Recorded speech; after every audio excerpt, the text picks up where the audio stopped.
FaceAge is a series of films that capture powerful interactions between younger and older people.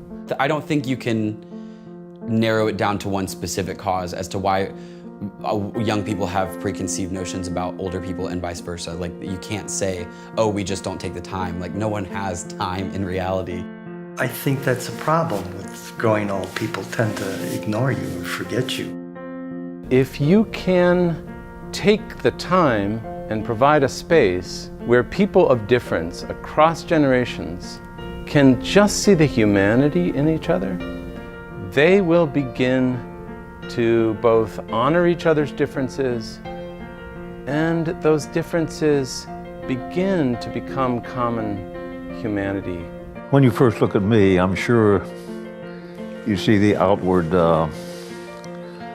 scars on my face, bad beard, and basically you probably see an old man. But when you get closer to me, I hope you see more than that. I hope you see I'm still a young man at heart.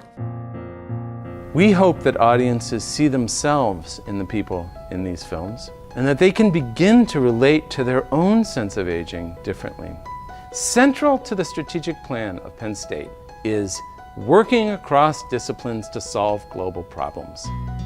Another central part is entrepreneurship, and another central part is to bring the arts and humanities to the center of the research mission of the university. Those three things are all in FaceAge.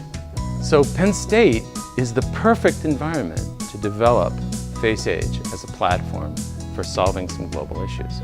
Shirley, you're beautiful. That was high school. I was only 18 years old. You really don't look much different. Personality carries you a lot farther than how you look. So all you have to do is look on your inside to see who you really are.